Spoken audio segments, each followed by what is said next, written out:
All of his co-workers were gone. What could it mean? Stanley decided to go to the meeting room. Perhaps he had simply missed a memo.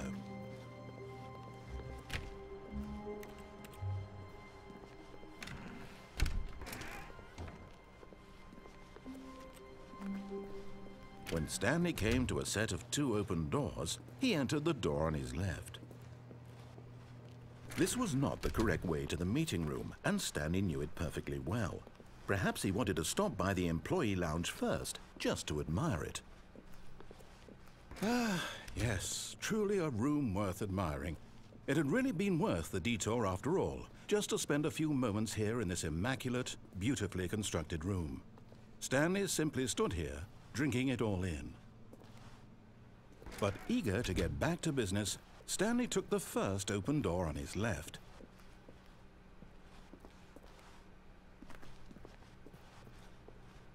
Stanley was so bad at following directions, it's incredible he wasn't fired years ago. Look, Stanley, I think perhaps we've gotten off on the wrong foot here. I'm not your enemy, really, I'm not. I realize that investing your trust in someone else can be difficult, but the fact is that the story has been about nothing but you all this time. There's someone you've been neglecting, Stanley. Someone you've forgotten about. Please, stop trying to make every decision by yourself. Now, I'm not asking for me, I'm asking for her. This is it, Stanley. Your chance to redeem yourself.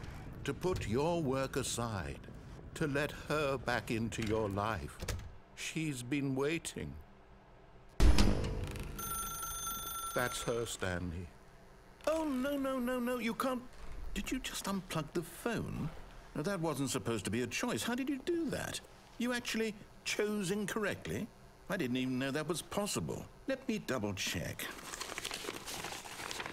No, it's definitely here, clear as day. Stanley picks up the phone. He's taken to his apartment where he finds his wife, and the two pledge themselves to one another.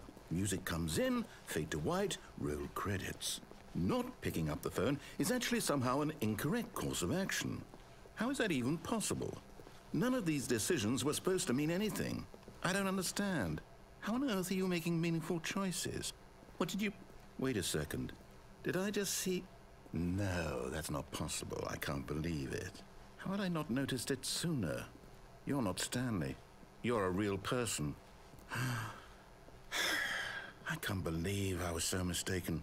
This is why you've been able to make correct and incorrect choices. And to think I've been letting you run around in this game for so long. If you'd made any more wrong choices, you might have negated it entirely. It's as though you completely ignored even the most basic safety protocol for real-world decision-making. Or did you not grasp the severity of the situation? Well, I won't have that kind of risk on my watch.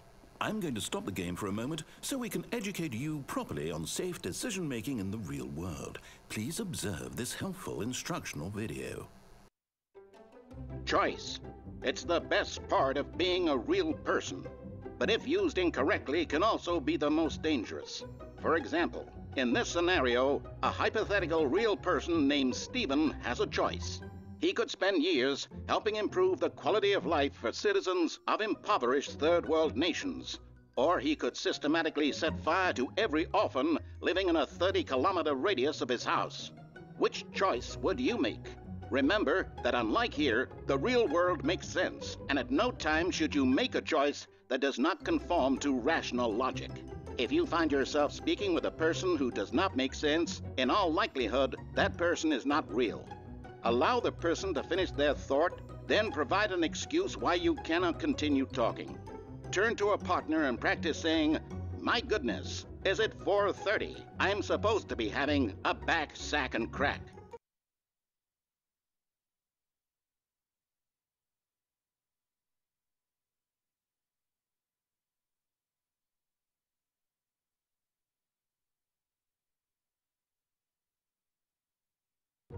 Excellent.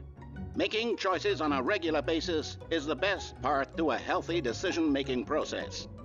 Most medical professionals recommend making at least 8 choices per day. Do you make more than 8? Less?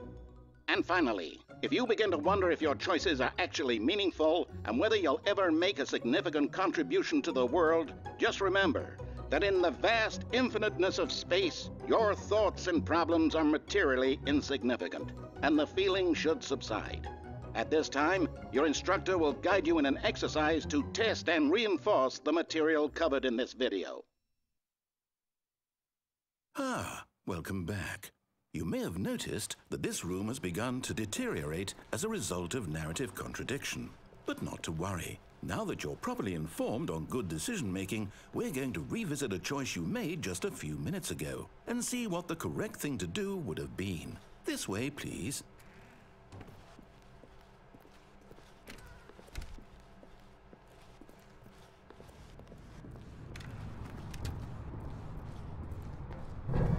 Now that we know your choices are meaningful, we can't have you jumping off the platform and dying. Imagine the main character dying senselessly halfway through the story. That story would make no sense at all. We just need to get you home as soon as possible before the narrative contradiction gets any worse. Unfortunately, it seems this place is not well equipped to deal with reality.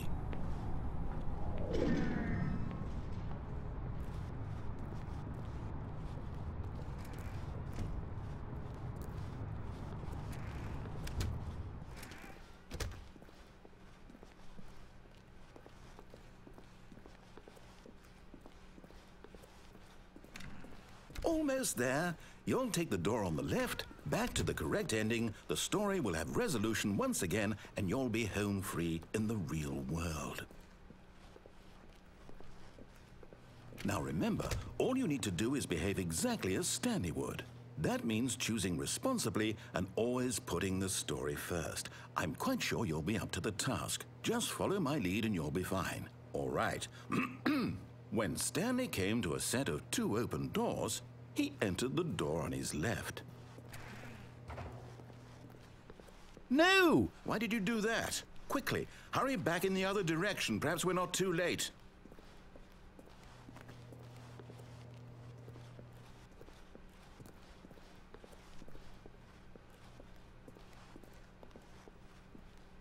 Oh, it's ruined. I can't believe, after everything we talked about, that my story, you've destroyed my work. Why? For what?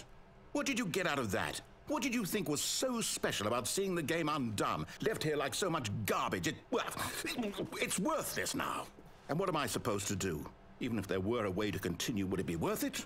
To know that my story is now incorrect? How can I go back to that? I can't erase that knowledge. I'll have to live with it forever, reliving its impossibility forever. I couldn't live that way. Is it better to shut the game down entirely? To willingly destroy all of my work? I don't know. What's the answer? What do I do? What do I do? What do I... No, I have to. I have to shut the game down. I have to. I have to.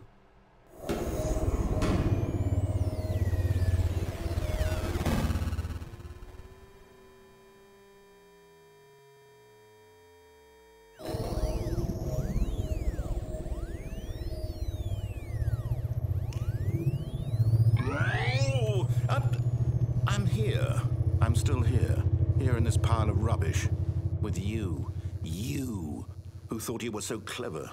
Now look where we are. My entire game is destroyed. It was the only thing in the world that was mine, and you run it into the ground. What, did you think that would be funny? You just had to see? Didn't I impress upon you how important it was to be like Stanley? He actually knows how to do what I tell him to. He understands that if I say to do something, there's a damn good reason for it. That thought hadn't even occurred to you, had it? That there's a world outside of you? You're a child. Oh, my story.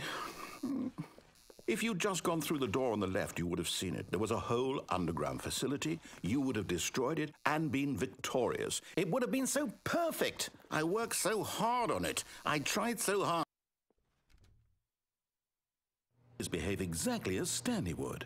That means choosing responsibly and always putting the story first. I'm quite sure you'll be up to the task. Just follow my lead and you'll be fine. All right.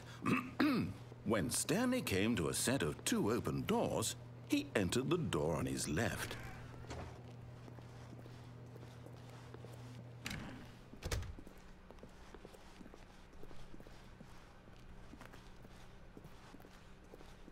Yet there was not a single person here either. Feeling a wave of disbelief, Stanley decided to go up to his boss's office, hoping he might find an answer there. Coming to a staircase, Stanley walked upstairs to his boss's office.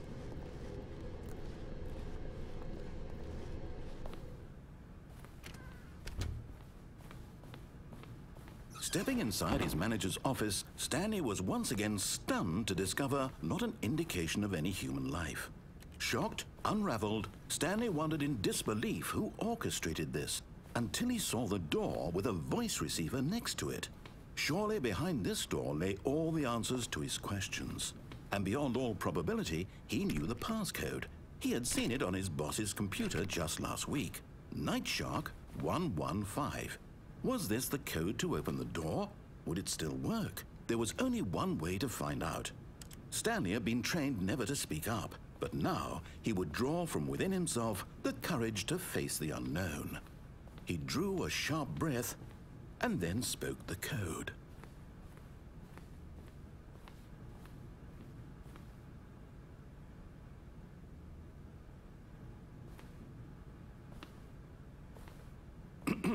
Stanley spoke the code. Night Shark 115. He spoke it into the receiver, right there on the wall.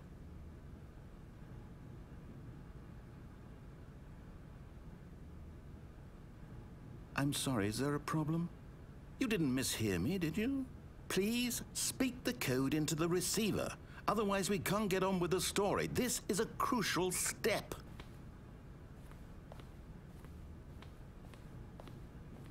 Okay, fine, you're not going to do it, but you know what?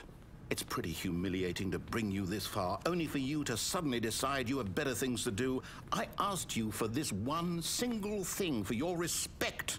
The kind of respect Stanley shows for his choices. He knows what it means to take a story seriously. If you didn't want to see what I had to show you, then why did you come here? You had a choice, you know. You could have gone through the door on the right. You could have done whatever the hell you wanted over there. Why did you come this way? Speak. Say something to me. Explain yourself, you coward.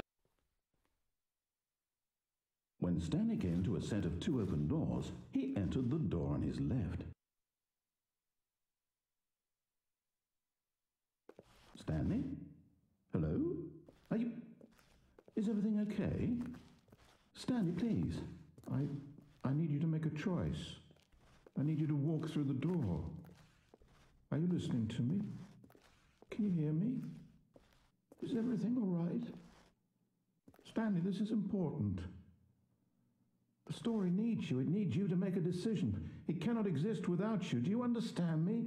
Whatever choice you make is just fine. They're both correct. You cannot be wrong here. We can work together. I'll accept whatever you do. I simply need you to take that step forward, please. Choose. Do something. Anything. This is more important than you can ever know. I need this. The story needs it.